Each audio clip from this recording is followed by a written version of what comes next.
Hariom students, स्वागत है आपका फिर स्टडी बाय लोधी सर के यूट्यूब चैनल में।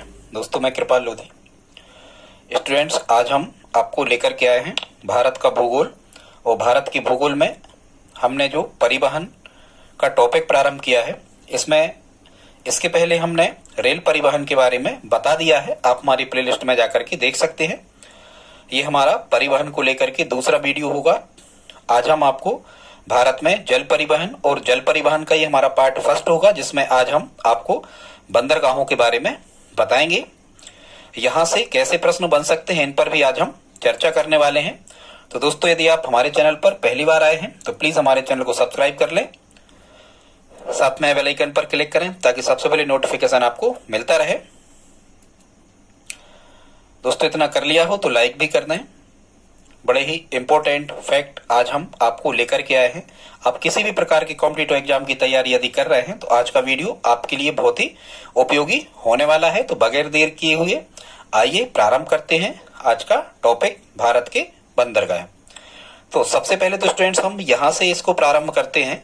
सबसे पहले आपको ये समझना होगा कि भारत के तटीय राज्य कितने हैं और कौन कौन से। स्टूडेंट्स, तटीय राज्य का मतलब होता है ऐसे राज्यों को हम तटीय राज्य कहते हैं जिनकी सीमा मुख्यतः सागर और महासागर या खाड़ियों से लगी होती है। सीधी सी बात यह है, यदि हम साइट में कहें तो समुद्र से लगे हुए जितने भी राज्य होते हैं इनको हम भारत के तटीय राज्य कहते हैं। ठीक है।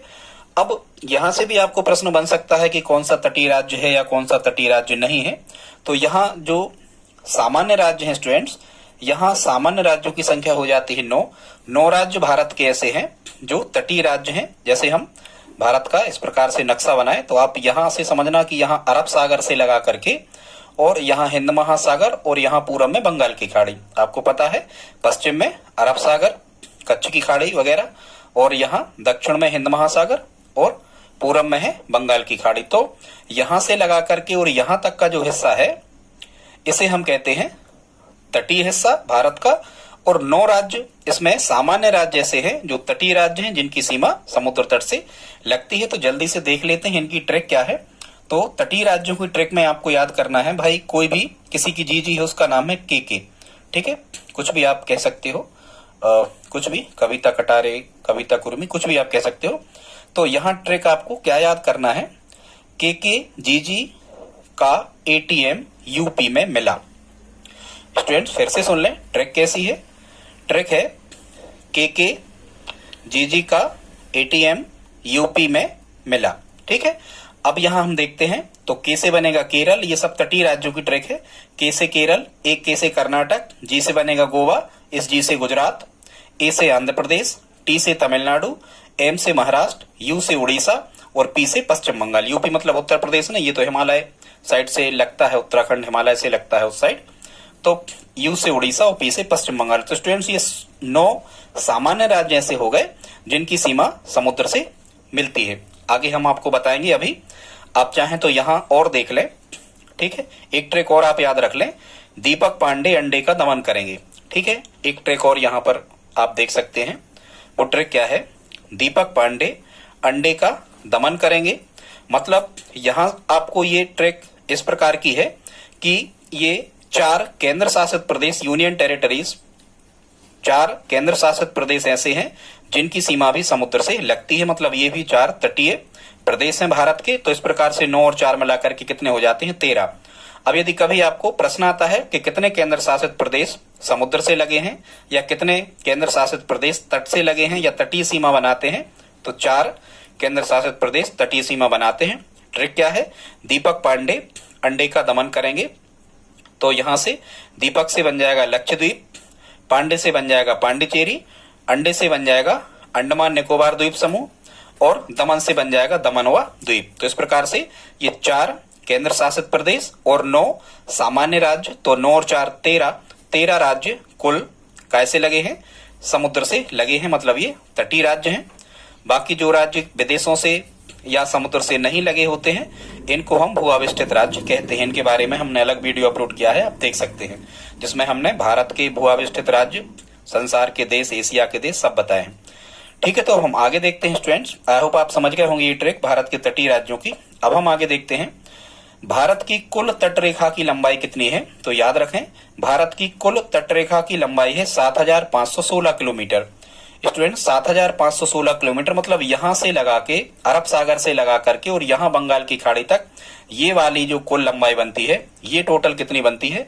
7516 किलोमीटर। ठीक है, एक डाटा हो गया।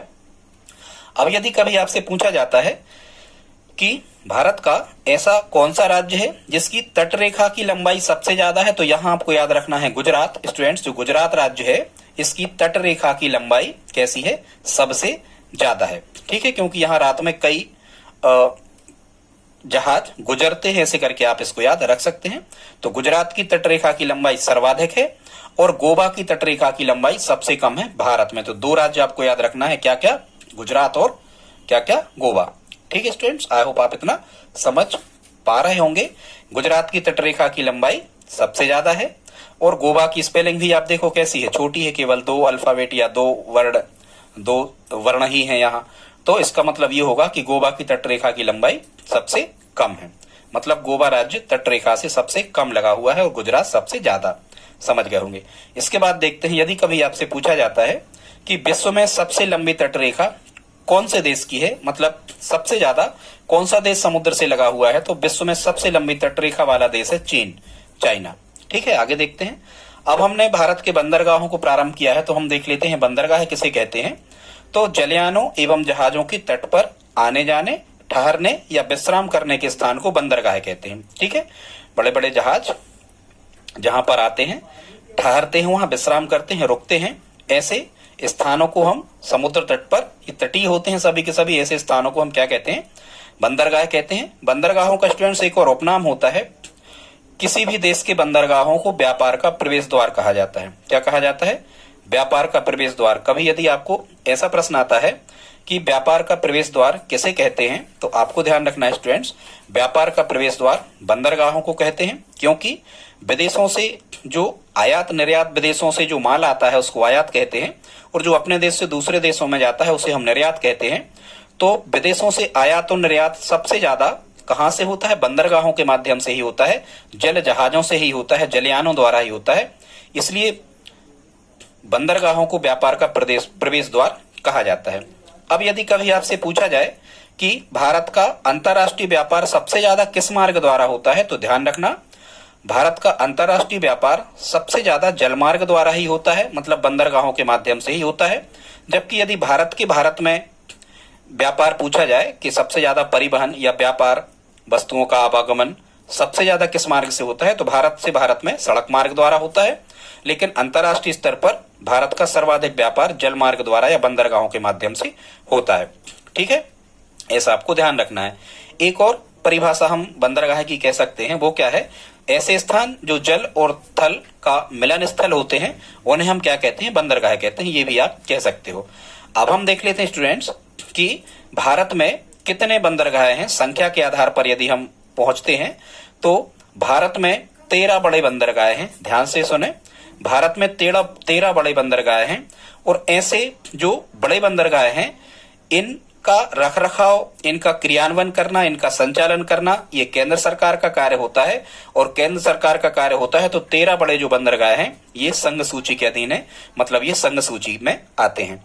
शुरू में हमने आपको बताया भी है कभी कि जिन पर कानून बनाने का अधिकार, भर्ती वगैरह सब करने का अधिकार केंद्र सरकार को होता है, ऐसे सभी विषय या विभाग संघ सूची के अधीन होते हैं। तो 13 बड़े बंदरगाह किसके अधीन है? संघ सूची के अधीन है। ठीक है, और 200 से अधिक भारत में छोटे बंदरगाह हैं। जो छोटे बंदरगाह होते हैं ये राज्य सूची के अधीन होते हैं, मतलब राज्य सरकार इनकी देखरेख या इनकी व्यवस्था को संभालती है। तो आई होप आप समझ गए, छोटे बंदरगाह राज्य सूची के अधीन, बड़े बंदरगाह केंद्र सरकार मतलब संघ सूची के अधीन होते हैं। अब जो बड़े बंदरगाह हैं इनमें से 3 बड़े बंदरगाह सबसे ज्यादा ये तमिलनाडु में है। कभी प्रश्न आ जाए कि सबसे ज्यादा बड़े बंदरगाह किस राज्य में है, तो ये तमिलनाडु में है। ठीक है, यहाँ ज्यादा मेल मिलाप है तमिलनाडु में, तो इसी कारण से यहाँ बड़े बंदरगाह हैं।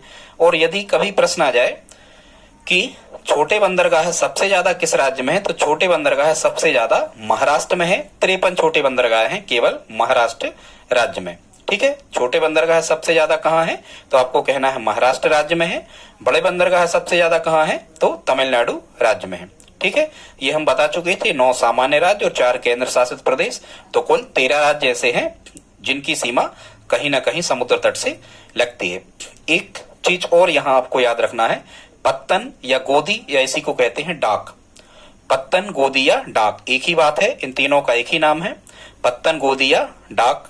ठीक है, तो समुद्र तट पर ऐसे स्थानों को पत्तन, गोदी या डाक कहा जाता है जहां जहाजों में से माल लादने या उतारने का कार्य होता है। पत्तन, गोदी या डाक जो होते हैं ये बंदरगाह की अपेक्षा उथले होते हैं और यहाँ पर बंदरगाहों जैसी सुविधा नहीं होती है। यहाँ पर केवल क्या होता है, माल बहुत सारा इकट्ठा रखा हुआ होता है या विदेशों से आया है जो माल, उसको हम यहाँ क्या करते हैं, उतारते हैं। तो आई होप आप समझ गए होंगे पत्तन, गोदी या डाक किसे कहते हैं, जहां जहाजों से माल उतारने या लादने का कार्य होता है, ऐसे स्थानों को हम क्या कहते हैं, पत्तन कहते हैं। स्टूडेंट्स, ये सब प्रश्न कभी न कभी पूछे गए हैं, उन्हीं में से हमने इनको उठाया है। दोस्तों, यदि यहां तक आपने हमारा वीडियो देखा है तो प्लीज आप इस वीडियो को लाइक तो कर ही दें। आगे देखते हैं, एक परिभाषा लिखी है ट्रम्प। ट्रम्प किसे कहते हैं, तो ये अमेरिका के राष्ट्रपति नहीं है। ठीक है, माल लाने और ले जाने वाले जो जहाज होते हैं उनको हम ट्रम्प कहते हैं। ठीक है, माल लाने और ले जाने वाले जहाजों को ट्रम्प कहते हैं और यात्रियों के परिवहन में उपयोग आने वाले, मतलब यात्रियों को लाने और ले जाने वाले जो पानी के जहाज होते हैं उनको लाउडर कहते हैं। ऐसे याद रखना, लाउड स्पीकर में कौन बात करते हैं, यात्री ही तो करते हैं, यात्रियों को ही तो सूचना दी जाती है लाउड स्पीकर के माध्यम से। तो ऐसे आप याद रख सकते हैं कि लाउडर क्या कहलाते हैं, यात्री वाहक जो जलयान होते हैं उनको लाउडर कहते हैं। माल लाने और ले जाने वाले जो वाहन होते हैं उनको ट्रम्प कहते हैं। ट्रम्प से आप ट्रक भी कह सकते हो, तो ट्रक क्या करते हैं, माल ही तो लाते ले जाते हैं। ऐसे करके आप याद इसको रख सकते हैं। एक चीज और है यहाँ पर, एक चीज और इनके बीच की होती है, बंदरगाह और जो पत्तन होते हैं इनके बीच की एक चीज और होती है, उनको कहते हैं पोताश्रय। पोताश्रय क्या कहलाते हैं, जहां पानी के जहाज आकर रुकते हैं। सबसे पहले ये पोताश्रय पर ही आकर रुकते हैं। ठीक है, लगभग ये बंदरगाह ही होते हैं लेकिन कुछ पहले ये रुक जाते हैं, जिनको हम क्या कहते हैं, पोताश्रय कहते हैं। यहाँ कुछ और चीजों को हमने बताया है, इनको भी आप मेमोराइज कर लें, इंपॉर्टेंट है, कभी न कभी परीक्षा में पूछे गए हैं। बंदरगाहों वाला नगर किसे कहते हैं, कभी पूछा जाए, या बंदरगाह वाला महानगर किसे कहते हैं, तो बंदरगाह वाला नगर या महानगर किसे कहा जाता है, मंगलोर को। ठीक है, मतलब बेंगलोर, कर्नाटक राज्य में, क्योंकि ये बहुत बड़ा महानगर है। बेंगलोर कर्नाटक राज्य का सबसे ही बड़ा शहर है बेंगलोर, और ये समुद्र तट से लगा हुआ है। कभी यदि आपसे पूछा जाए सबसे युवा बंदरगाह की संख्या किसे दी गई है, तो भारत का सबसे युवा बंदरगाह कहलाता है पोर्ट ब्लेयर। क्या कहलाता है, पोर्ट ब्लेयर। वैसे ही आपको याद होगा कि जो, या खबर होगा आपको, जो युवा वर्ग होते हैं, नौ युवक, वो ब्लेजर वगैरह ज्यादा पहनते हैं, तो ऐसे करके आप याद रख सकते हो। सबसे युवा बंदरगाह भारत का पोर्ट ब्लेयर। ठीक है, अब हम यहाँ एक ट्रिक और आपको बताते हैं। कभी कभी आपसे प्रश्न आता है स्टूडेंट्स कि कौन से बंदरगाह प्राकृतिक हैं और कौन से बंदरगाह कृत्रिम है, मतलब आर्टिफिशियल हैं, कौन से बंदरगाहों को बनाया गया है, मतलब कृत्रिम। तो हमने कृत्रिम बंदरगाह की एक ट्रिक बनाई है, इसको भी आप याद कर लें या लिख लें। और वो ट्रिक क्या है कृत्रिम बंदरगाहों की, यहाँ आपको याद रखना है, नई नार नहाई साबुन से। अब कैसे, बस एक लाइन तो आपको याद हो ही जाएगी, नई नार नहाई साबुन से। कोई भी नई नार है वो साबुन से नहाई है, ऐसे करके आप याद रखना। अब देखो, जो साबुन है ये कैसी होती है, कृत्रिम होती है, क्योंकि ये फैक्ट्री में बनती है, तो ऐसे हमें याद आ जाएगा कि साबुन मतलब ये कृत्रिम है, बनाई गई है। ठीक है स्टूडेंट, यहाँ नई से क्या बनेगा, तो नई से बनेगा चेन्नई, चेन्नई। ठीक है, ये कृत्रिम है चेन्नई। यहाँ क्या लिखा है, फिर नार लिखा है, नार से बनेगा एन्नोर। क्या बनेगा, एन्नोर। और फिर यहाँ लिखा है नहाई, तो नहाई से बनेगा नेहावा सोबा। क्या बनेगा, नेहावा सोबा। इस नेहावा सोबा को जवाहरलाल नेहरू बंदरगाह भी कहते हैं। ठीक है, पुराना नाम जवाहरलाल नेहरू बंदरगाह है और इसी को कहते हैं नेहावा सोबा। तो चेन्नई, एन्नोर और नेहावा सोबा ये कृत्रिम है, बाकी सभी के सभी कैसे हैं, प्राकृतिक हैं, मतलब अपने आप उनका निर्माण हुआ है। ऐसी भौगोलिक स्थिति अपने आप बनी कि वहां बंदरगाह आसानी से बनते चले गए। ठीक है, एक और देखते हैं, उपनाम है। गुजरात का एक और छोटा बंदरगाह है दाहेज। क्या है, दाहेज। ठीक, अब आप इसको कैसे याद रखोगे कि दाहेज गुजरात में है, तो वैसे ही दहेज वगैरह जो अपन लेते देते हैं वो रात में ही लेते देते हैं, पता होगा आपको। शादी विवाह के टाइम पे ज्यादातर शादियां रात में ही होती, तो ऐसे आप याद रख सकते हो। दाहेज बंदरगाह कहाँ है? तो दाहेज बंदरगाह कहाँ है? गुजरात राज्य में है। और इसे कौन सा बंदरगाह कहा जाता है? इसे रसायन बंदरगाह कहा जाता है।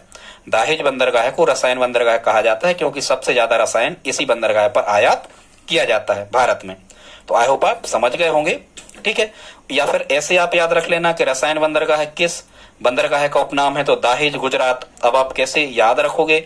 तो वैसे दहेज में तो कुछ अच्छी चीजें दी जाती हैं, लेकिन आप ध्यान रखना कि कोई विवाह या शादी ऐसी हुई है जिसमें दहेज में रसायन पदार्थ मतलब दवाई गोली वगैरह केमिकल्स दिए गए, दहेज में केमिकल्स दिए गए, कोई विवाह रात में ऐसा हुआ है, तो ऐसे आप इसको याद रख सकते हैं। दाहेज गुजरात में है और इसे क्या कहते हैं? रसायन बंदरगाह भारत में, ठीक है स्टूडेंट्स। इसके बाद में कभी यदि आपको प्रश्न आता है कि प्राचीन काल में कौन से ऐसे राज्य रहे जहां पर जल परिवहन बहुत ज्यादा उन्नत अवस्था में था, मतलब वो विदेशों के साथ में वो राज्य बहुत ज्यादा व्यापार करते थे बंदरगाहों के माध्यम से, ठीक है। तो ऐसे भारत में प्राचीन काल में दो राज्य रहे हैं, एक तो चोल साम्राज्य और दूसरा रहा है सातवाहन राज्य। चोल साम्राज्य और सातवाहन राज्य, ये दो राज्य पूरे भारत में ऐसे रहे हैं कि यहाँ प्राचीन काल में बहुत ज्यादा उन्नत बंदरगाह थे, या समुद्री व्यापार जो था वो अपने चरम पर था, मतलब बहुत ज्यादा समुद्री व्यापार चोल और सातवाहन राज्य में होता था, ठीक है स्टूडेंट्स। लेकिन कभी बहुत, ये तो प्राचीन काल में है, लेकिन जब ये राजा महाराजा वगैरह ये सब नहीं चलते थे तो उस समय लोथल जो था भोगवा नदी के किनारे गुजरात में, ये सबसे प्राचीन बंदरगाह जिसके हमें प्रमाण मिले हैं। तो आई होप आप इतना समझ गए होंगे स्टूडेंट्स। आगे अब हम देखते हैं, अब आपको प्रश्न कैसे आते हैं। अब आपको प्रश्न आते हैं कि भारत के कौन से बंदरगाह पूर्वी तट के बंदरगाह हैं और कौन से बंदरगाह पश्चिमी तट के बंदरगाह हैं, ठीक है। अब हमें ये तय करना है, तो वैसे ही आपको पता होगा इस तरफ के जो बंदरगाह हैं ये क्या कहलाते हैं? पूर्वी तट के बंदरगाह, ठीक है, ये कहलाते हैं पूर्वी तट के। और इस तरफ के जो बंदरगाह हैं ये कहलाते हैं पश्चिमी तट के, ठीक है। एक वीडियो हम और लाएंगे दोस्तों जिसमें हम मैप के माध्यम से आपको बताने का प्रयास करेंगे, पर हमें नहीं लगता मैप से स्थायी मैप से भी समझ में नहीं आता, ये तो आपको तैयार करना ही होगा। तो अब आपको प्रश्न कैसा आ सकता है कि कौन सा बंदरगाह पूर्वी तट का है और कौन सा पश्चिमी तट का है, तो इनको देखते हैं कैसे आपको याद रखना है। तो हम देखते हैं यहाँ लिखा है पूर्वी तट के बंदरगाह, तो इसकी हमने ट्रिक भी बनाई है, उसे देख लेते हैं। पूर्वी तट के बंदरगाहों को याद रखने की स्टूडेंट ट्रिक है, ए विशाखा कल सुबह तू चेन्नई से पारा व हल्दी लाना। क्या? फिर से सुन लें, ए विशाखा कल सुबह तू चेन्नई से पारा व हल्दी लाना। सबसे पहले तो यहाँ देखो क्या लिखा है, सुबह। तो सुबह का मतलब क्या होगा? सुबह जब हम उठते हैं तो सबसे पहले सूर्य पूर्व दिशा से निकलता है, तो ये सुबह से आपको याद रखना है कि ये पूर्वी तट के बंदरगाह होंगे। कोई कह रहा है ए विशाखा कल सुबह तू चेन्नई से पारा व हल्दी लाना, ठीक है। तो हम देख लेते हैं स्टूडेंट्स, यहाँ ए से क्या बन जाएगा? तो ए से बन जाएगा यहाँ एन्नोर बंदरगाह है। फिर विशाखा से क्या बन जाएगा? विशाखापट्टनम बंदरगाह है। कल से क्या बन जाएगा? कलकत्ता बंदरगाह है। और तू से क्या बन जाएगा? तूतीकोरिन बंदरगाह है, ठीक है।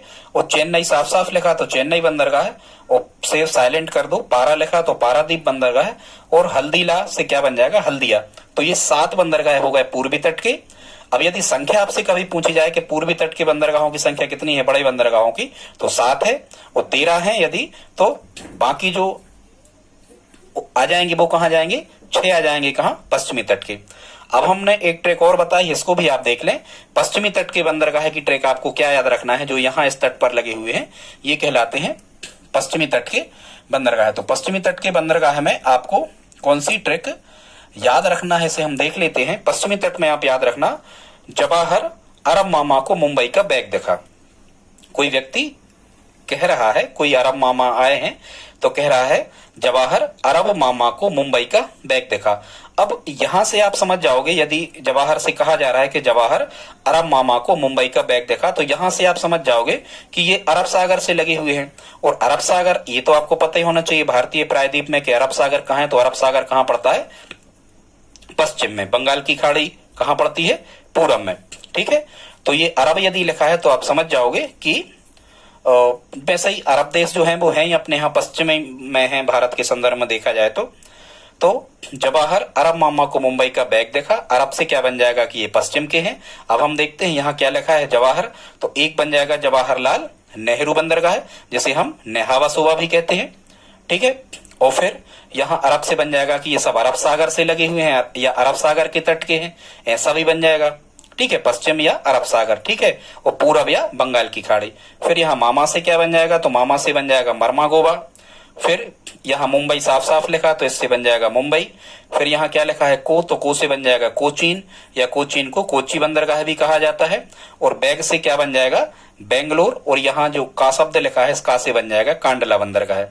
तो जवाहरलाल नेहरू या नेहावा सोबा, मरमागोवा, मुंबई, कोचीन, कांडला और बेंगलोर, ये सभी के सभी अरब सागर के तट पर स्थित हैं। इसका मतलब ये भारत के पश्चिमी तट के बंदरगाह हो गए, ठीक है।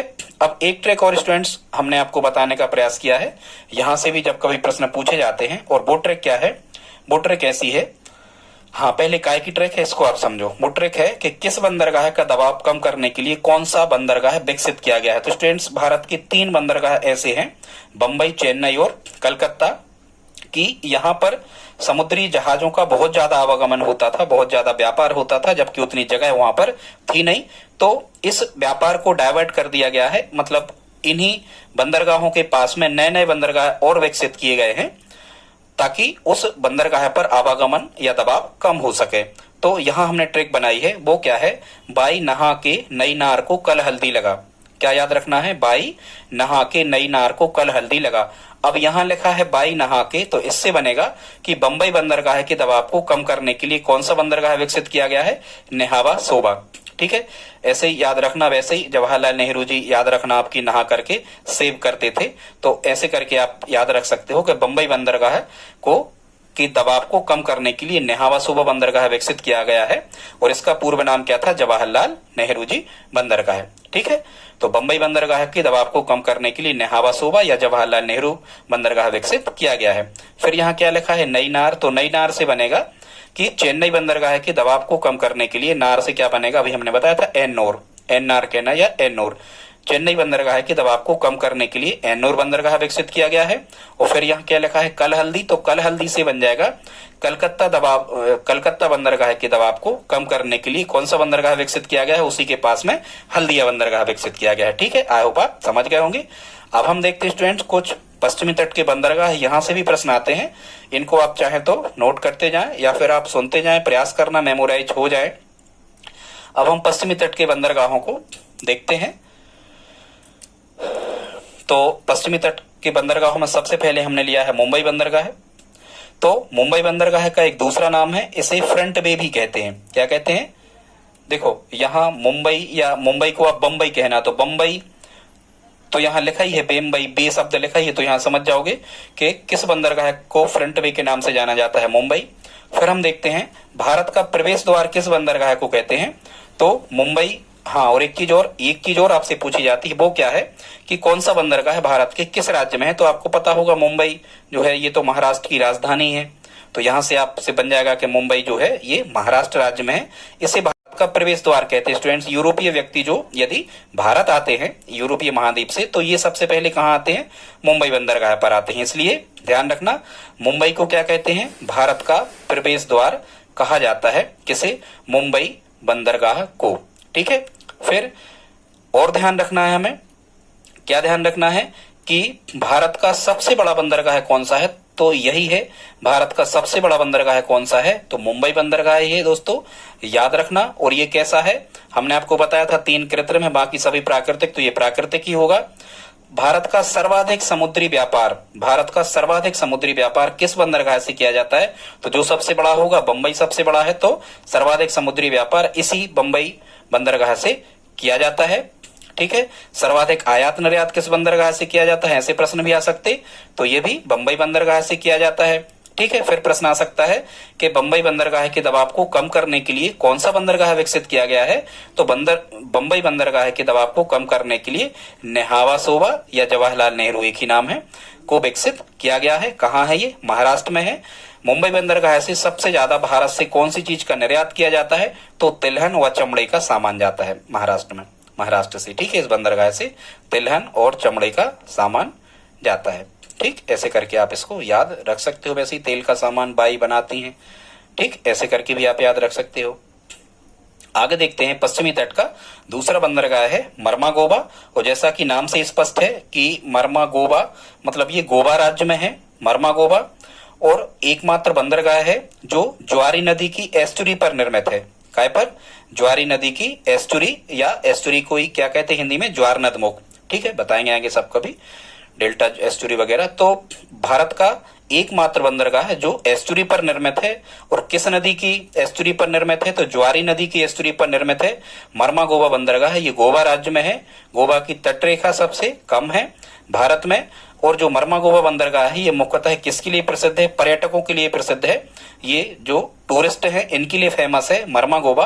भारत में सबसे ज्यादा यदि तट पर कोई टूरिस्ट यदि जाते हैं तो वो गोवा ही जाते हैं, इसलिए ये पर्यटकों को प्रसिद्ध है।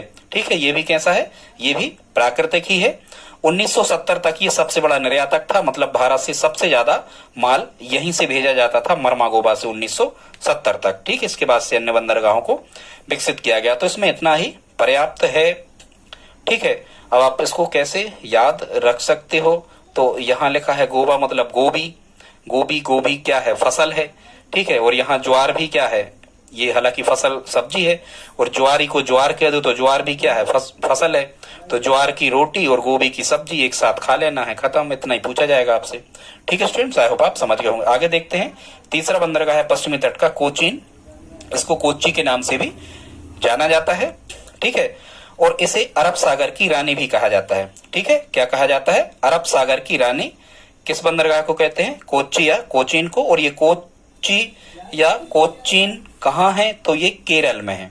कहाँ है? केरल में है। ठीक, अब आपको कैसे याद रखोगे?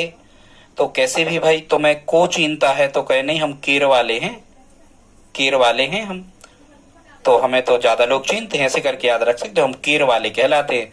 तो कोचीन, कोचीन बंदरगाह को कोच्चि भी कहते हैं। कहाँ है? केरल में है। इसे क्या कहा जाता है? अरब सागर की रानी, क्वीन ऑफ अरेबिक सी।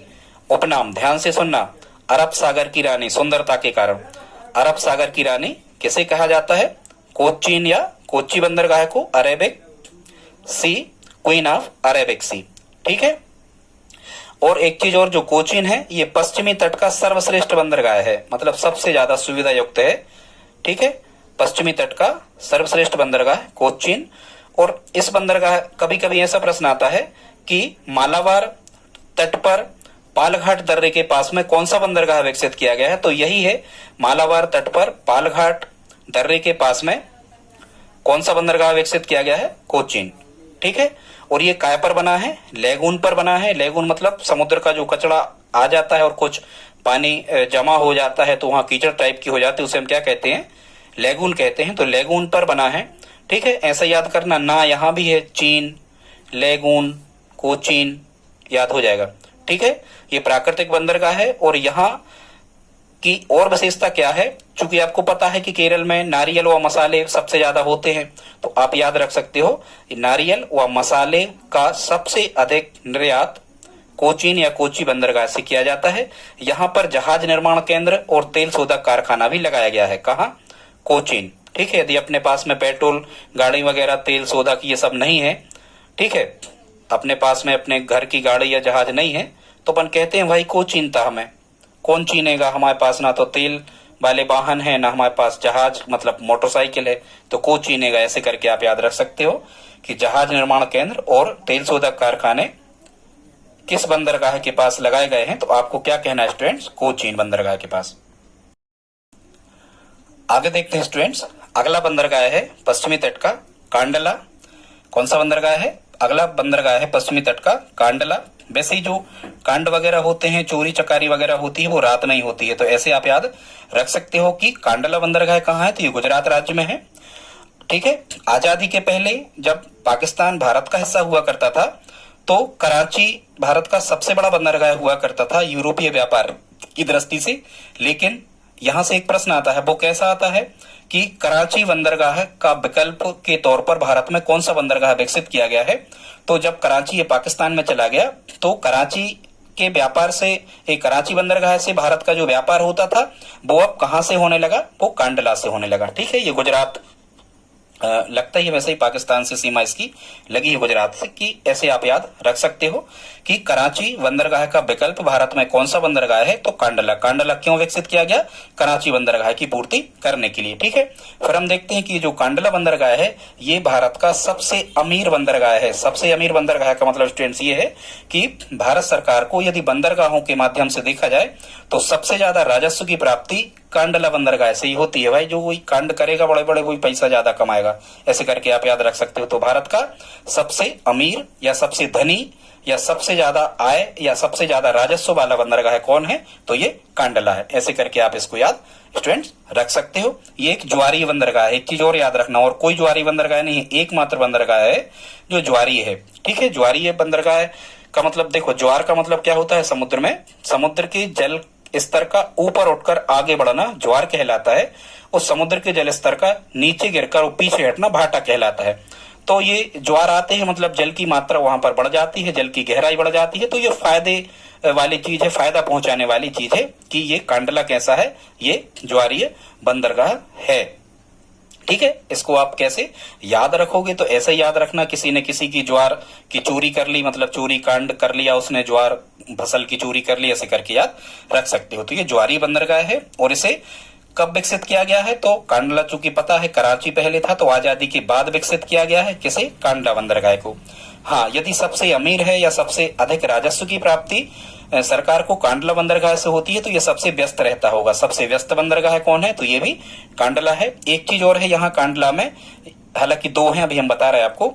यहाँ कांडला बंदरगाह में मुक्त व्यापार क्षेत्र घोषित किया गया है, इसे फ्री ट्रेड जोन। किसे? फ्री ट्रेड जोन घोषित किया गया है। कांडला बंदरगाह को मुक्त व्यापार क्षेत्र भारत में घोषित किया गया है। स्टूडेंट्स, मुक्त व्यापार क्षेत्र का मतलब ये होता है कि यदि आप वहां पर फैक्ट्री लगाते हो, उद्योग या कारखाने लगाते हो बंदरगाहों के तट पे आसपास, और उस बनाए हुए माल को यदि आप विदेशों में सप्लाई करते हो, यदि आप विदेशों में बेचते हो उस बनाए हुए माल को, तो सरकार आपकी सपोर्ट करती है। टैक्सेशन वगैरह सरकार आपसे कम लेती है। सरकार हर संभव मदद आपके देश की आपको करेगी। इस प्रकार के क्षेत्र को हम क्या कहते हैं? मुक्त व्यापार क्षेत्र, फ्री ट्रेड जोन कहा जाता है। तो भाई मुक्त व्यापार, कुछ लोग ऐसे होते हैं बड़े बड़े कांड कर देते हैं फिर वो मुक्त हो जाते हैं। ऐसे करके आप याद रखना कि मुक्त व्यापार क्षेत्र कहाँ है?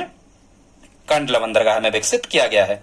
ठीक है, एक चीज और याद रखना कि जो कांडला बंदरगाह है इसका नाम अब बदल के दीनदयाल उपाध्याय जी बंदरगाह कर दिया गया है।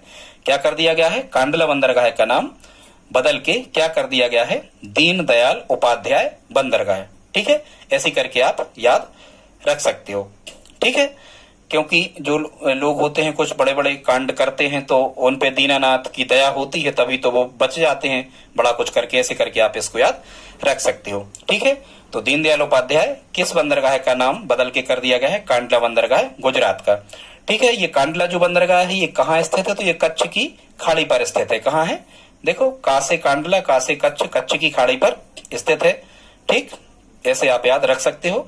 और ये निजी क्षेत्र के अंतर्गत आ गया है। वर्तमान में ये निजी क्षेत्र को सौंप दिया गया है कांडला बंदरगाह। यहाँ से सबसे ज्यादा पेट्रोलियम और उर्वरक का आयात होता है, मतलब विदेशों से जो पेट्रोल है और उर्वरक है ये आयात किस बंदरगाह पर होता है विदेशों से? तो कांडला बंदरगाह पर। वैसे ही बड़े बड़े कांड होते हैं तो पेट्रोल की गाड़ियां वगैरह चला के वहां लोग जाते हैं ऐसे करके, तो पेट्रोलियम और उर्वरक का आयात कांडला बंदरगाह पर होता है सबसे ज्यादा भारत में। अब हम देखते हैं पांचवा है न्यू मैंगलोर या बेंगलोर बंदरगाह आप कह सकते हो। तो बेंगलोर कहाँ है? कर्नाटक की राजधानी है, तो बेंगलोर बंदरगाह कर्नाटक पे है। यहाँ की मुख्य विशेषता क्या है कि कर्नाटक में जो कुद्रेमुख लोहे की खान है, ठीक है, कुद्रेमुख जो लोहे की खदान है, यहां से लौह अयस्क का सबसे ज्यादा निर्यात किया जाता है, और खासकर ये ईरान देश के लिए किया जाता है। किस देश के लिए? ध्यान रखना, ईरान देश के लिए कोयले का निर्यात, ईरान इराक साइड, लेकिन सबसे ज्यादा ईरान देश के लिए, सॉरी कोयले का नहीं, लोहे का सबसे ज्यादा निर्यात कहां से किया जाता है? तो ये बेंगलोर। अब देखो बेंगल मतलब क्या होता है आप याद रखना स्टूडेंट्स, बेंगल मतलब होती है चूड़ी, और चूड़ी काय की बनी होती है? अधिकांशतः चूड़ियां लोहे की भी बनाई जा सकती हैं। ऐसे करके आप याद रख सकते हो। लोर या लोह यहाँ लिखा ही है, यहीं से पकड़ लेना। तो बेंगल मतलब चूड़ी लोहे की हो सकती है। तो बेंगलोर बंदरगाह जो है कर्नाटक में है, और कुद्रेमुख खान से यहाँ से लौह अयस्क का निर्यात किया जाता है। ठीक है। और मछलियां कहाँ लोरती, वैसे ही मछलियां भी कहाँ लोरती हैं, पानी ही में लोरती हैं। तो मछलियां यदि पानी में लोरती हैं तो यहाँ मछली का सर्वाधिक निर्यात किया जाता है। बेंगलुरु बंदरगाह से मछलियों को विदेश में भेजा जाता है। ठीक है, आई होप आप समझ गए होंगे। छठवां देखते हैं स्टूडेंट, तो छठवां है जवाहरलाल नेहरू या नेहावा सुबा बंदरगाह है। तो अभी हमने आपको बताया था ये कहाँ है, महाराष्ट्र में है। और एक चीज और हमने बताई थी ट्रिक के माध्यम से कि मुंबई बंदरगाह के दबाव को कम करने के लिए नेहावा सुबा बंदरगाह विकसित किया गया है। बहुत इंपॉर्टेंट फैक्ट है, मुंबई बंदरगाह के दबाव को कम करने के लिए कौन सा विकसित किया गया, नेहावा सुबा। नेहावा सुबा किसकी हेल्प करता, मुंबई की। एक ही बात है, महाराष्ट्र। ठीक है, इसका एक नाम है, इसे राजा बंदरगाह के नाम से भी जाना जाता है, राजा। तो वैसे यदि आपको ये पता होगा कि जवाहरलाल नेहरू जी भारत के प्रथम प्रधानमंत्री थे, वो सबसे ज्यादा कार्यकाल भी इनका ही रहा, तो ये प्रथम राजा थे। भारत में प्रधानमंत्री राजा ही होते हैं। तो ऐसे करके आप याद रख सकते हो कि जवाहरलाल नेहरू बंदरगाह या नेहावा सुबा बंदरगाह को राजा बंदरगाह के नाम से जाना जाता है, इसका उपनाम है। ठीक है, ये जवाहरलाल नेहरू जो बंदरगाह है ये सबसे नया है, सबसे कृत्रिम है, मतलब बनाया गया है, निर्माण किया गया है, और सबसे आधुनिकतम है, मतलब टेक्नोलॉजी के रूप से, वाईफाई वगैरह टेक्नोलॉजी के रूप से सबसे ज्यादा सुविधाएं किस बंदरगाह पर विकसित की गई हैं, तो आपको जवाहरलाल नेहरू बंदरगाह कहना। क्योंकि ये देखो देश के प्रधानमंत्री के ही नाम पर है, तो कितना बड़ा नाम है। ऐसे करके आप याद रख सकते हो कि ये सबसे नया होगा और सबसे आधुनिकतम होगा, सर्व सुविधा युक्त बंदरगाह। यदि आपसे कभी भी पूछा जाए या राजा बंदरगाह पूछा जाए तो आपको क्या कहना है, जवाहरलाल नेहरू बंदरगाह। आई होप आप समझ गए होंगे। अब हम आगे प्रारंभ करते हैं स्टूडेंट्स, पूर्वी तट के बंदरगाह है। ट्रैक हम आपको पहले बता चुके, पूर्वी तट के बंदरगाह पहले हम आपको बता चुके। ए विशाखा कल सुबह तू चेन्नई से पाराला। ठीक है, ये पूर्वी तट के बंदरगाह हैं। और पूर्वी तट के बंदरगाह मतलब कहाँ, बंगाल की खाड़ी से लगे हुए, ऐसा भी हम इनको कह सकते हैं। तो देख लेते हैं पूर्वी तट के बंदरगाहों में क्या क्या हमें पढ़ना है। सबसे पहले हमें पढ़ना है एन्नूर बंदरगाह। तो ये एन्नूर कहाँ है, तो ये तमिलनाडु में है। एन्नूर कहाँ है, तमिलनाडु में है। कई लोग ऐसे होते हैं जिनको नौर मतलब नौर ठीक है, नौर नारी ये मिलती नहीं ऐसे करके। तो एन्नूर बंदरगाह कहाँ है, ये तमिलनाडु में। ठीक है, हालांकि ये एक पत्तन है। पत्तन मतलब जहां जो सामान लादने या उतारने का कार्य होता है। ठीक है, इसका नाम बदल के क्या कर दिया गया है, वर्तमान में कामराज। क्या कर दिया गया है, कामराज। ठीक, किस बंदरगाह को कामराज बंदरगाह के नाम से जाना जाता है, एन्नूर बंदरगाह को कामराज के नाम से जाना जाता है। ठीक है, कैसे आप याद रखोगे, तो एन्नूर मतलब ऐना। ठीक है, ऐना में कोई व्यक्ति यदि सज संवर रहा है तो कोई राज है, ऐसे करके याद रख सकते हो। ठीक है, और एन्नूर बंदरगाह के बारे में इतना ही पर्याप्त है कि किस बंदरगाह के दबाव को कम करने के लिए एन्नूर बंदरगाह विकसित किया गया है तमिलनाडु में, तो चेन्नई। ठीक है, यहां से याद करना नई नार। ठीक है, नई नार, नई नार मिलेगी तो मिल तमिलनाडु, ऐसे करके आप याद रख सकते हो। चेन्नई बंदरगाह के दबाव को भार को कम करने के लिए एन्नूर बंदरगाह विकसित किया गया है, किस राज्य में, तमिलनाडु राज्य में। ऐसे करके आप इसको याद रख सकते हो। ठीक है, आगे देखते हैं स्टूडेंट, विशाखापट्टनम है सेकंड में, विशाखापट्टनम। और विशाखापट्टनम आपको पता होगा ये किस राज्य में आता है, तो विशाखापट्टनम आता है आंध्र प्रदेश में। विशाखापट्टनम का नया नाम कृष्णपट्टनम भी कहते हैं। इसे क्या कहते हैं, विशाखापट्टनम को कृष्णपट्टनम के नाम से भी जाना जाता है। और कभी कभी यहां से पूछा जाता है कि भारत में कौन सा बंदरगाह ऐसा है जो डॉल्फिन नोच की चट्टान के पीछे बनाया गया है। यहाँ स्टूडेंट्स एक चट्टान है जिसको डॉल्फिन नोच कहा जाता है, डॉल्फिन की नाक के समान उस चट्टान की आकृति है, इसी के पीछे बनाया गया है विशाखापट्टनम बंदरगाह। ठीक है, बनाया नहीं गया है, अपने आप बना है, मतलब ये कैसा है, प्राकृतिक ही है। ठीक है, तीन छोड़ के बाकी सभी प्राकृतिक ही हैं। तो विशाखापट्टनम का अगला नाम है कृष्णपट्टनम। एक ऐसे लग रहा है पट्टनम यहाँ भी है, पट्टनम यहाँ भी। तो डॉल्फिन नोच चट्टान के पीछे कौन सा बंदरगाह विकसित किया गया है, तो विशाखापट्टनम। वैसे डॉल्फिन क्या होती है, एक प्रकार की मछली होती है। और मछली जो होती है डॉल्फिन, वो यदि कोई जीव, छोटे मोटे जीव यदि उसके आसपास चले जाएं तो उनको पटा देती है, ऐसे करके। ठीक है, ऐसे करके आप याद रखना। तो पटा देती है डॉल्फिन मछली छोटे जीवों को। तो विशाखापट्टनम बंदरगाह जो है ये डॉल्फिन नोच चट्टान के पीछे विकसित हुआ है। ठीक है, फिर कभी कभी आपसे पूछा जाता है विशाखापट्टनम के बारे में कि भारत के पूर्वी तट के कोरोमंडल तट, ये कोरोमंडल तट कहलाता है जहां से विशाखापट्टनम पड़ता है। तो भारत के पूर्वी तट के कोरोमंडल तट पर सर्वाधिक गहरा, बहुत इंपॉर्टेंट फैक्ट स्टूडेंट्स, भारत का सबसे गहरा और सुरक्षित बंदरगाह है विशाखापट्टनम। ठीक है, वैसे ही विशाखा, जैसे देखो आप विशाखा, तो ये कोई महिला का नाम है, तो ये बहुत गंभीर होती है महिलाएं, ऐसे करके। तो सर्वाधिक गहरा, और ये अपनी सुरक्षा भी करना जानती हैं, तो सबसे ज्यादा सुरक्षित भारत के पूर्वी तट के कोरोमंडल तट पर सर्वाधिक गहरा और सबसे सुरक्षित बंदरगाह जो है उसका क्या नाम है, ऐसे प्रश्न आते हैं तो क्या नाम है, विशाखापट्टनम। ठीक है, इसे देश का सर्वश्रेष्ठ बंदरगाह कहा जाता है। किसे, विशाखापट्टनम को। प्राकृतिक है। आई होप आप इतना समझ गए होंगे स्टूडेंट्स। आगे हम देखते हैं कलकत्ता बंदरगाह। तो कलकत्ता, अब यहाँ कलकत्ता पश्चिम बंगाल की राजधानी जरूर है, लेकिन अब बांग्लादेश जब से अलग हो गया 1971 से, भारत से जब से बांग्लादेश अलग हो गया, तब से, भारत से अलग नहीं, पाकिस्तान से अलग हुआ था, खैर अलग बात है। तो आप भले पश्चिम बंगाल वहां लिखा होता है, लेकिन ध्यान से सुनना, जो कलकत्ता है ये भारत के पूर्व में आता है, उल्टा है बिल्कुल, समझ गए होंगे।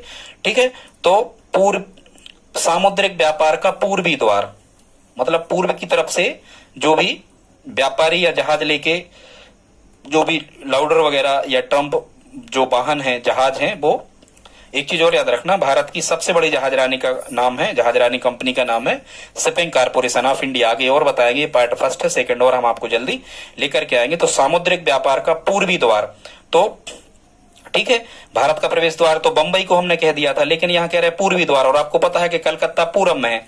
हमने अभी आपको बताया कि भले पश्चिम बंगाल की राजधानी कलकत्ता है, उसको पश्चिम कहा जाता है, लेकिन भारत के पूरब में है। ठीक है, तो सामुद्रिक व्यापार का पूर्वी द्वार किसे कहा जाता है, कलकत्ता बंदरगाह को कहा जाता है। और एशिया का यहाँ भी मुक्त व्यापार क्षेत्र घोषित किया गया है, पूरे एशिया का, मतलब एशिया का मुक्त व्यापार क्षेत्र, एशिया के देशों में आप व्यापार यहां से कर सकते हो, यहीं कंपनी फैक्ट्री लगा के उत्पादन करके बेच सकते हो सामान को। एक चीज और, इसे डायमंड हार्बर के नाम से भी जाना जाता है, क्योंकि हीरो का निर्यात यहाँ सबसे ज्यादा कलकत्ता बंदरगाह से किया जाता है, इसलिए इसे डायमंड हार्बर के नाम से भी जाना जाता है। ठीक है, वैसे ही जैसे डायमंड मतलब क्या होता है, हीरा, यदि किसी को हीरा मिल जाए तो वैसे ही वो कलक जाएगा, किलक जाएगा, बहुत प्रसन्न हो जाएगा। तो ध्यान रखना, डायमंड यदि हीरा किसी को मिल जाए, हालांकि ईंट भी होता है डायमंड माने, डायमंड हीरा यदि किसी को मिल जाए तो वो कलक जाएगा, मतलब किलक जाएगा, प्रसन्न हो जाएगा। ऐसे याद रखना स्टूडेंट्स कि कलकत्ता बंदरगाह को डायमंड हार्बर के नाम से भी जाना जाता है। बस आप हमारे साथ स्टूडेंट्स 2-5 मिनट और रहें। यदि यहां तक आपने वीडियो देखा तो प्लीज लाइक कर दें, सब्सक्राइब कर लें चैनल को, और आप प्लीज कमेंट बॉक्स में बताएं। इसी प्रकार की वीडियोस हम आपके लिए लाते रहते हैं। इसके बाद हम भारत का वायु परिवहन लेकर के आएंगे, और कुछ चीजें और रह गई अभी परिवहन में, फिर हम सड़क परिवहन लेकर के आएंगे। आप कमेंट बॉक्स में बताएं। Maths, reasoning, GK, science, Hindi, हम सबकी तैयारी यूट्यूब के माध्यम से निःशुल्क करवाते हैं। आगे देखते हैं स्टूडेंट्स, अगला बंदरगाह है तूतीकोरिन बंदरगाह, ये भी तमिलनाडु में है। ठीक है, ये भी कहाँ है, तूतीकोरिन बंदरगाह भी कहाँ है, तमिलनाडु में ही है। और ये सबसे कम गहरा बंदरगाह है, ये सबसे कम गहरा, मतलब ये इसकी एक प्रकार से खूबी नहीं है, इसकी कमी है। यदि आपसे कहा जाए कि भारत के बड़े बंदरगाहों में सबसे कम गहरा बंदरगाह कौन सा है, तो कौन सा है, तूतीकोरिन। रिन क्या होता है, साबुन, क्या होती है, रिन साबुन होती है। वो साबुन से आप कहाँ नहाते हो या स्नान करते हो, रिन साबुन से, तो जहां सबसे कम गहराई होगी। तो यदि रिन लिखा आ जाए तो समझना कि ये तूतीकोरिन सबसे कम गहरा बंदरगाह है भारत के बड़े बंदरगाहों में से। एक चीज और नाम याद रखना, वर्तमान में इस तूतीकोरिन बंदरगाह का नाम बदल करके बीओ चिदम्बरम पोर्ट रख दिया गया है। क्या रख दिया गया है, बीओ चिदम्बरम पोर्ट रख दिया गया है, तूतीकोरिन बंदरगाह का नाम बदल करके। ठीक है, आई होप आप इतना समझ गए होंगे। और तूतीकोरिन किस राज्य में आता है, तो ये आता है कहाँ स्टूडेंट्स, तमिलनाडु राज्य में। ठीक है, कि वो रिन साबुन है, कम गहरे पानी में डूब गई लेकिन मिल नहीं रही, तो मिल नहीं रही तमिलनाडु। आई होप आप समझ गए होंगे। 5वां देखते स्टूडेंट, चेन्नई। तो जो चेन्नई बंदरगाह है, इसमें ज्यादा तो हमें याद नहीं रखना है, ये एक प्रकार का आयातक बंदरगाह है, और ये सबसे प्राचीन बंदरगाह है भारत का, मतलब आधुनिक समय का। चेन्नई कहाँ है, तमिलनाडु में है, और ये सबसे प्राचीन बंदरगाह है। वैसे तो सबसे प्राचीन बंदरगाह अभी हमने आपको बताया था, जो सिंधु घाटी की खुदाई के टाइम पे, मतलब सिंधु घाटी के समय प्राप्त हुआ था, वो बंदरगाह कौन सा था, भोगवा नदी के किनारे लोथल बंदरगाह था, गुजरात राज्य में। सबसे प्राचीन तो वो, लेकिन आधुनिकतम में यदि पूछा जाए तो चेन्नई। अब इसको कैसे याद रखोगे, ये सबसे प्राचीन बंदरगाह, यहाँ लिखा है नई और यहाँ लिखा है प्राचीन माने पुरानी, तो नई और पुरानी को आप जोड़ देना। तो चेन्नई बंदरगाह सबसे प्राचीन बंदरगाह है और एक प्रकार का आयातक बंदरगाह है ये भी। ठीक है, आई होप आप समझ गए होंगे। अगला देखते स्टूडेंट्स, पारादीप बंदरगाह है। वो पारादीप कहाँ है, तो पारादीप है उड़ीसा राज्य में। ये राज्य जरूर आप याद करना, कुछ भी याद ना हो तो राज्य जरूर याद हो जाए। तूतीकोरिन तमिलनाडु, चेन्नई तमिलनाडु। ठीक है, नए नए लोग मिलते ना किसी को, तो नई मिल, तो ऐसे करके याद रखना, किसी ने नई मिल लगा ली तो चेन्नई तमिलनाडु। पारादीप कहाँ है स्टूडेंट्स, तो पारादीप कहाँ है, उड़ीसा में है। ठीक, वैसे ही आपको पता होगा पारा चख लेने से या पारा खा लेने से व्यक्ति की डेथ हो जाती है, तो ऐसे याद रखना कि यदि किसी व्यक्ति ने पारा खा लिया है तो वो उड़ ही जाएगा इस पृथ्वी लोक से। यदि किसी व्यक्ति ने पारा खा लिया है तो वो क्या हो जाएगा, उड़ जाएगा। तो पारादीप कहाँ है, उड़ीसा में है। फिर सबसे गहरा बंदरगाह है तो भारत का कौन सा था, विशाखापट्टनम। लेकिन कहा जाए कि दूसरा सबसे गहरा बंदरगाह है, स्टूडेंट्स नोट कर लें, कभी पूछा गया है, दूसरा सबसे गहरा बंदरगाह है पारादीप ही है। ठीक है, कौन सा है, पारादीप है भारत का दूसरा सबसे गहरा बंदरगाह है विशाखापट्टनम के बाद। और ये कहाँ बना है, महानदी के डेल्टा क्षेत्र में से बनाया गया है। ठीक है, बना है महानदी और बंगाल की खाड़ी के संगम पर कौन सा बंदरगाह विकसित किया गया है, तो पारादीप। ठीक, यहां एक प्रश्न और यहां से पूछा जाता है पारादीप में से कि किस बंदरगाह से सबसे ज्यादा खनिज संपदा का निर्यात किया जाता है भारत से। तो खनिज संपदा का सबसे ज्यादा निर्यात किया जाता है पारादीप बंदरगाह उड़ीसा से, और यहां सबसे ज्यादा खनिज संपदा पाई भी जाती है। ठीक है, पारादीप बंदरगाह के आसपास उड़ीसा राज्य, 3-4 राज्य जो आसपास के लगते हैं, छत्तीसगढ़, उड़ीसा, झारखंड। ठीक है, आगे हम देखते हैं स्टूडेंट, 7वां बचा हल्दिया, लास्ट बंदरगाह है हल्दिया। और ये हल्दिया कहाँ है, पश्चिम बंगाल। कहाँ है, वेस्ट बंगाल, पश्चिम बंगाल। और कैसे आप याद रखोगे हल्दिया पश्चिम बंगाल में, वैसे ही लोग हल्दी लगाते हैं अपने गालों पे, कुछ अच्छे दिखें, वो उनका रंग सुधर जाए इसलिए वो हल्दी लगाते हैं। काय पे लगाते हैं, गालों में लगाते हैं हल्दी। तो हल्दिया कहाँ है, पश्चिम बंगाल में है, वेस्ट बंगाल में। और ये हुगली नदी के तट पर बना हुआ है। हल्दिया बंदरगाह है कहाँ विकसित किया गया है, कहाँ बना हुआ है, हुगली नदी के तट पर। अब यदि कभी आपसे पूछा जाए कि भारत का तटीय नदी तटीय बंदरगाह कौन सा है, तो हल्दिया ही आपको कहना है। देखो, अब ये जो हल्दी लगाते हैं वो कैसी लगाते हैं, गला करके लगाते हैं हल्दी। कैसी, गला करके, तो गली हल्दी। तो हल्दिया हुगली नदी के तट पर। ठीक है, नदी तटीय बंदरगाह है भारत का कौन सा है, हल्दिया। और ये अभी हमने आपको बताया भी था ट्रिक से, हल्दिया बंदरगाह को क्यों विकसित किया गया है, कोलकाता बंदरगाह के दबाव को कम करने के लिए। कोलकाता बंदरगाह के भार को कम करने के लिए कौन सा बंदरगाह विकसित किया गया है, हल्दिया बंदरगाह। हमने पिछली पार्ट में अभी हमने जो बताया है उसमें हमने आपको ट्रिक बताई थी। दोस्तों, यदि वीडियो अच्छा लगा हो तो प्लीज इसे लाइक करें, हमारे चैनल को सब्सक्राइब कर लें। इसी प्रकार की वीडियो हम आपके लिए लाते रहते हैं। स्टूडेंट्स, यदि आप हमारी हेल्प करना चाहते हैं तो प्लीज इस वीडियो को अपने दोस्तों के साथ में स्टडी ग्रुप में शेयर जरूर करें। मिलते हैं अगली वीडियो में, तब तक के लिए जय हिंद, जय भारत।